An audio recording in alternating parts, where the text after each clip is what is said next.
जब अत हो जाती है तो जरूर कुछ ना कुछ बोलना पड़ता है। केवल मंदिर का जीर्णोद्धार करना, मंदिर को सुंदर करना, घाटों को बनाना, यही सरकार का काम है। जितना इन्होंने आरोप लगाया, 72,000 करोड़ का घोटाला का अजीत पवार पर आरोप लगाया अपने पार्टी में। जितने भ्रष्टाचारी इन्होंने कहा कि भ्रष्टाचारी है, उनको अपने पार्टी में ले लिया। तो इससे बड़ी भ्रष्टाचार पार्टी कौन हो सकती है? सरकार का काम है रोजी रोटी देना, सरकार का है रोजगार देना, दवाई पढ़ाई सस्ता करना, किसानों की उपज का लाभकारी मूल्य देना, मजदूरों को उनके हक को दिलवाना, यह ना सरकार का काम है। अच्छा, आप कोई विकास देख रहे हैं? कौन विकास किए हैं कि पहुंच रहा है? हमको तो यही समझ में नहीं आता। विकास का मतलब भारतीय जनता पार्टी क्या समझ रही है? और सच बोलना, देश के लिए दुर्भाग्य है कि वो प्रधानमंत्री देश के इस पद पर बैठा हुआ आदमी इतना असत्य बोलेगा, हिंदुस्तान की जनता कभी विश्वास ही नहीं किया था। डकैती रोज हो रही है, छिनैती रोज हो रही है, हत्याएं रोज हो रही हैं। प्रधानमंत्री को एकदम हरा हरा दिखाई देता है। या तो उनको अपना चश्मा बदलना चाहिए। गरीबी चरम सीमा पर है, महंगाई चरम सीमा पर है, बेरोजगारी चरम सीमा पर है। भाई, माननीय मुख्यमंत्री अखिलेश यादव थे तो आगरा से लखनऊ एक्सप्रेसवे बनवाया, उन्होंने मेट्रो चलवाया, अंतर्राष्ट्रीय स्तर का स्टेडियम बनवाया। मुख्यमंत्री जी, आप 5 वर्ष में एक कोई लखनऊ में, प्रदेश को छोड़िए, एक कोई काम लखनऊ में किए हो तो सदन को बता दीजिए। मुख्यमंत्री जी खड़ा नहीं हो पाए। अगर ईवीएम हटा दिया जाए तो देखिए वोट कैसा होता है। कोई भाजपा के पक्ष में, चाहे भाजपा के वोटर खुद कट्टर, उसके वोटर भी संतुष्ट तरीके से प्रधानमंत्री जी आए और उन्होंने कहा कि जो भी आता है उत्तर प्रदेश में इस वक्त वो खुशहाल होके जाता है। पहले यहाँ पर स्थिति ऐसी नहीं थी। अब प्रधानमंत्री का पद तो बहुत बड़ा पद है। हम लोग समाजवादी पार्टी के साधारण कार्यकर्ता, उनके बातों को जवाब देना बहुत उचित नहीं है, लेकिन जब अत हो जाती है तो जरूर कुछ ना कुछ बोलना पड़ता है। अब उत्तर प्रदेश में होटल में बाहर से आने वाले व्यवसायियों की हत्या हो जाती है। सरेआम सड़क पर लड़कियों को बेइज्जत किया जा रहा है। सड़क पर लड़कियों को गोली चौराहे पर मार दी जा रही है। डकैती रोज हो रही है, छिनैती रोज हो रही है, हत्याएं रोज हो रही हैं। गरीबी चरम सीमा पर है, महंगाई चरम सीमा पर है, बेरोजगारी चरम सीमा पर है। किसान उत्तर प्रदेश के बदहाल हो चुके हैं और प्रधानमंत्री को एकदम हरा हरा दिखाई देता है। या तो उनको अपना चश्मा बदलना चाहिए या हकीकत बात को करनी चाहिए। मैंने पिछली विधानसभा में नेता विरोधी दल तो मैंने मुख्यमंत्री से स्वयं प्रश्न किया था कि भाई, माननीय मुख्यमंत्री अखिलेश यादव थे तो आगरा से लखनऊ एक्सप्रेसवे बनवाया, उन्होंने मेट्रो चलवाया, अंतर्राष्ट्रीय स्तर का स्टेडियम बनवाया, अंतर्राष्ट्रीय स्तर का सिग्नेचर बिल्डिंग पुलिस हेडक्वार्टर बनाया, बिजली का जो हेडक्वार्टर था उसको अंतर्राष्ट्रीय स्तर का बनाया, आलमबाग का बस अड्डा अंतर्राष्ट्रीय स्तर का बनाया। सारी सड़कें उन्होंने एकदम चमचम को दी। गोमती को चमचम करना चाहती, जेपी के याद में जेपी ट्रस्ट इतनी बड़ी बिल्डिंग बना दिया। जनेश्वर मिश्र के नाम इतना बड़ा पार्क बनवाया। अगर मुख्यमंत्री जी, आप 5 वर्ष में एक कोई लखनऊ में, प्रदेश को छोड़िए, एक कोई काम लखनऊ में किए हो तो सदन को बता दीजिए। मुख्यमंत्री जी खड़ा नहीं हो पाए। अच्छा, अगर प्रधानमंत्रियों की बात करें तो कई सारे प्रधानमंत्री आपने अभी तक देखे, लेकिन बीजेपी के लोग ये कहते हैं कि मोदी जी जैसा प्रधानमंत्री कोई नहीं रहा और आज चंद्रशेखर जी की पुण्यतिथि है, तो कैसे आप? मोदी जी जैसा देश के लिए दुर्भाग्य है कि वो प्रधानमंत्री देश के इस पद पर बैठा हुआ आदमी इतना असत्य बोलेगा, हिंदुस्तान की जनता कभी विश्वास ही नहीं किया था।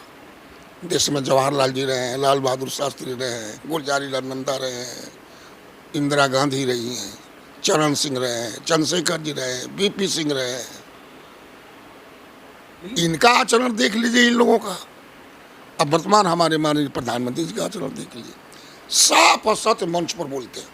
अब कहें कि यहाँ जो आएगा खुशहाल होकर जाए, किस बात का खुशहाल? केवल मंदिर का जीर्णोद्धार करना, मंदिर को सुंदर करना, घाटों को बनाना, यही सरकार का काम है। सरकार का काम है रोजी रोटी देना, सरकार का है रोजगार देना, दवाई पढ़ाई सस्ता करना, किसानों की उपज का लाभकारी मूल्य देना, मजदूरों को उनके हक को दिलवाना, ये ना सरकार का काम है। अच्छा, लेकिन बीजेपी के लोग अब ये दावा कर रहे हैं और प्रधानमंत्री भी कहे हैं कि बनारस जो है वो बहुत तो सुधर गया है, पूर्वांचल बहुत सुधर गया है। पहले भ्रष्टाचारियों की सरकार हुआ करती थी, अब यहाँ पर जो सरकार है वो लोगों की सरकार, आम जनता की सरकार है। दुनिया में इतना भ्रष्ट सरकार कोई नहीं है, चाहे वो केंद्र की सरकार हो और चाहे प्रदेश की जहाँ जहाँ इनकी सरकार हो। और जितना इन्होंने आरोप लगाया, 72,000 करोड़ का घोटाला का अजीत पवार पर आरोप लगाया अपने पार्टी में। जितने भ्रष्टाचारी, इन्होंने कहा कि भ्रष्टाचारी है, उनको अपने पार्टी में ले लिया। तो इससे बड़ी भ्रष्टाचार पार्टी कौन हो सकती है? अच्छा, एक चीज़ और है, अगर देखा जाए देश में चुनाव आने वाला 24 का, और यहाँ पर अखिलेश जी ने कहा कि पीडीए मजबूत होगी, पिछड़ा दलित अल्पसंख्यक मजबूत होगा और एनडीए को हराएगा। वहीं बीजेपी वाले कह रहे हैं कि 80 की 80 लोकसभा सीटें इस बार हम लोग जीतेंगे। तो आप तो हर जगह जाते रहते हैं, पूरे प्रदेश में आपका दौरा रहता है, क्या देख रहे हैं इस वक्त, क्या है जनता के अंदर? अभी जनता हमेशा भाजपा के खिलाफ वोट देती है, मन भी उसका है। अब कैसे मंत्र से जीतते हैं, जनता के वोट से कभी नहीं जीतते, जनता के वोट से कभी जीतते ही नहीं। अगर ईवीएम हटा दिया जाए तो देखिए वोट कैसा होता है। कोई भाजपा के पक्ष में, चाहे भाजपा के वोटर खुद कट्टर, उसके वोटर भी संतुष्ट नहीं है। जो हाल है देश की, प्रदेश की, घर गिराना, काउंटर करना, ये सरकारों का काम नहीं है, न्यायालय के काम है। सब काम सरकार ने अपने हाथ में ले लिया है।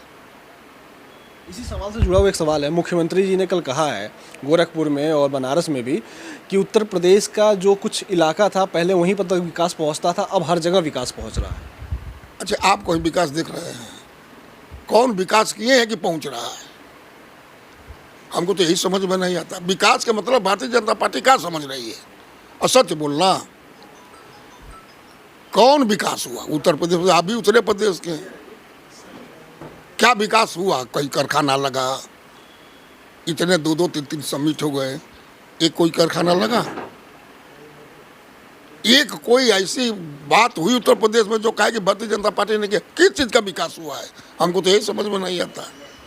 चूँकि चैनल, अखबार उनकी बातों को प्रमुखता से छापते हैं, तो पश्चिम का आदमी सोचता है कि पूरब में हुआ होगा, पूरब का आदमी सोचता है कि पश्चिम में हुआ होगा, दक्षिण के आदमी सोचता है कि उत्तर में हुआ होगा, उत्तर का आदमी सोचता है कि दक्षिण में हुआ होगा। अच्छा, आपने बहुत अच्छी चीज़ कही अभी कि कारखाना कहाँ लगा है, लेकिन इन्वेस्टर समिट जो हुआ था उसमें जो लोग इन्वेस्ट करने आए थे, अब उनको सरकार खोज रही है कि कहाँ गए वो इन्वेस्टर समिट करने वाले। इतना खर्च हुआ समिट कराने में दोनों बार, अगर उतना ही पैसा वास्तव में विकास में खर्च गया होता तो उत्तर प्रदेश की तस्वीर कुछ दूसरी होती। आखिरी सवाल, चंद्रशेखर जी को आज कैसे आप याद करते हैं और कौन सी वो बातें हैं जो आज आपके उस दिमाग में आ रही हैं कि अगर आज चंद्रशेखर जी होते तो स्थितियां कुछ अलग होती? चंद्रशेखर जी के बहुत समर्थक के भी हैं शुरू से, 77 से। अरुण कुमार श्रीवास्तव आप ही के जिले के हैं, गोरखपुर के। चंद्रशेखर जी, मैं कह रहा हूँ कि चंद्रशेखर जी होते तो देश की जो बदहाली है, देश की जो बदहाली है वो सड़क पर उतर गए होते, वो चाहे उनको गोली लगती और चाहे कुछ भी होता। सत्ता छोड़ करके इंदिरा गांधी के सबसे नज़दीक रहते हुए भी जयप्रकाश आंदोलन में जयप्रकाश जी गिरफ्तार हुए तो जेल जाना पसंद किए, सरकार में रहना पसंद नहीं किए। ऐसे क्रांतिकारी आदमी को हम याद करते हैं, उनको आज जीवित होते देश की तस्वीर बदल देते।